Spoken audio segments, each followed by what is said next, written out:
আসসালামু আলাইকুম সবাইকে। আজকে আমরা আরেকটা ম্যাথামেটিক্যাল প্রবলেম নিয়ে আলোচনা করব।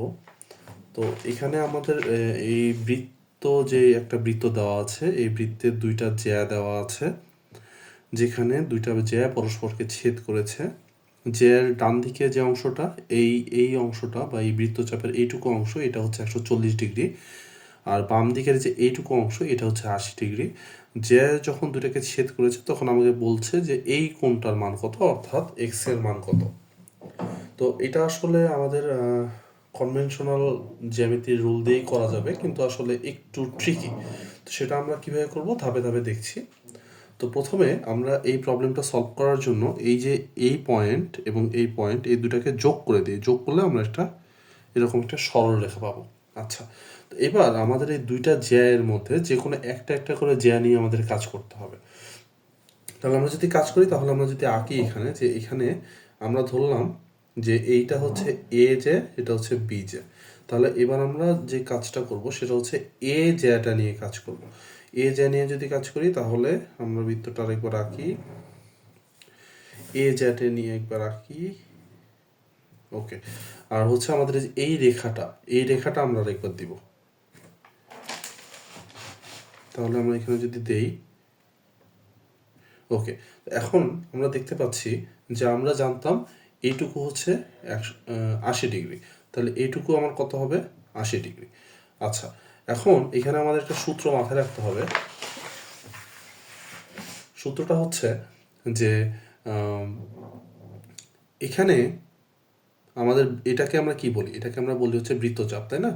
যে বৃত্তচাপ যত ডিগ্রি কোণ হবে, তার মানে যতটুকু বৃত্তচাপ, সেই দুইটা বিন্দুকে যদি আমি বৃত্তের অন্য কোনো পরিধিতে যোগ করি, তাহলে এরকম একটা যদি কোণ তৈরি হয়, সেক্ষেত্রে এই কোণটা হবে এই বৃত্তচাপের কোণের অর্ধেক। ঠিক আছে? তাহলে অর্থাৎ আমরা বলতে পারি যে এখানে বৃত্তস্থ কোণ সমান সমান হাফ গুণন আর্ক। আর্ক মানে কি? বৃত্তচাপ। তাহলে এখানে এটা যদি আমাদের বৃত্তস্থ কোণ হয়, তাহলে এটা কত হবে? এই 80-র অর্ধেক হবে। তাহলে মানে 80 অর্ধেক মানে কত? 40। ঠিক আছে? তাহলে আমাদের এই কোণটা আমরা কত পেলাম? এই কোণটা পেলাম আমরা 40। ওকে, আবার আমরা যদি এদিকে বি নিয়ে কাজ করি, সেক্ষেত্রে আমি যদি বৃত্তটা আরেকবার আঁকি, তাহলে এই জ্যাটা এঁকে দিলাম, এই রেখাটা এখানে এইভাবে আসলো। আচ্ছা, তাহলে এদিকে কত ডিগ্রি ছিল? এদিকে ছিল হচ্ছে 140 ডিগ্রি। 140 ডিগ্রি মানে এটা যদি 140 হয়, তাহলে এটা কত হবে? 140-এর অর্ধেক হচ্ছে 70 ডিগ্রি। তাহলে এটা যদি 70 ডিগ্রি হয়, তাহলে আমার যে এই কোণটা কত হবে? 70 ডিগ্রি। ঠিক আছে? এখন আমরা যদি এই যে এইটুকু অংশকে যদি একটা ত্রিভুজ মনে করি, তাহলে আমরা এইটুকু অংশের মধ্যে আমরা জানি যে ত্রিভুজের তিন কোণের সমষ্টি হচ্ছে 180 ডিগ্রি। তো আমরা এইটুকু কোণকে আমরা ধরে নিই হচ্ছে এম। তাহলে আমরা কি জানি যে ত্রিভুজের তিন কোণের সমষ্টি হচ্ছে 180 ডিগ্রি। তাহলে আমরা এখান থেকে বলতে পারি যে কোণ M plus 70 degree plus 40 degree equal to 180 degree. অর্থাৎ কোণ এম প্লাস 110 ডিগ্রি সমান সমান হচ্ছে 180 ডিগ্রি। তাহলে আমাদের এম কোণের মান কত আসতেছে? এম কোণের মান আসতেছে হচ্ছে 70 ডিগ্রি। আচ্ছা, তাহলে আমরা যদি এবার চিত্রটা বড় করে আঁকি, তাহলে আমাদের অঙ্কটা সলভ হয়ে যাবে। আচ্ছা, তাহলে আমরা যেটা এদিকে দিয়ে নিই, এই যেটা এদিকে দিয়ে নিই। আচ্ছা, তাহলে এখন দেখা যাক যে আমরা জানি যে এই দুটো হচ্ছে সমান হবে। এই যে এই কোণটা এবং এই কোণটা কি হবে? সমান হবে। তো এই কোণটা নিচেরটা আমরা কত বের করলাম এখনই? 70 ডিগ্রি। তাহলে ওপরটা কত হবে? ওপরটাও 70 ডিগ্রি হবে।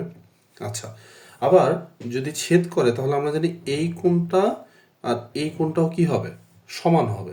তাহলে এইটা যদি এক্স হয়, যেটা আমাদের অলরেডি বের করতে দিছে, তাহলে এটাও কি হবে? এক্স হবে। তাহলে আমরা বলতে পারি যে এবার আমরা এখানে দেখি যে এই চারটা কোণের সমষ্টি কত। এই চারটা কোণের সমষ্টি হচ্ছে 360 ডিগ্রি। তাহলে আমরা লিখতে পারি না যে কোণ এক্স প্লাস কোণ x plus 70 degree equal two 360 degree, অর্থাৎ 2 কোণ x plus 140 degree equal two 360 degree. তাহলে 2 কোণ এক্স ইকুয়াল টু এদিকে যদি বিয়োগ হয় তাহলে এখানে আসতেছে 2 আচ্ছা, তাহলে আমাদের কোণ এক্স এর মান কত আসতেছে 220/2 অর্থাৎ 110 ডিগ্রি। ঠিক আছে, তার মানে আমরা বলতে পারি এই কোণটা এক্স এর মান কত, এক্স এর মান হচ্ছে 110 ডিগ্রি। এখানে আমরা তাহলে বলতে পারি এক্স এর মান হচ্ছে 110 ডিগ্রি। তো এটাই হচ্ছে আমাদের অ্যান্সার। তো আমাদের যদি এই ভিডিওগুলো আপনাদের ভালো লেগে থাকে তাহলে আমাদের গ্রুপের সাথে যুক্ত হবেন এবং আমাদের বিসিএস প্রোগ্রামের অন্যান্য কন্টেন্টগুলো দেখার আমন্ত্রণ জানাচ্ছি। ধন্যবাদ।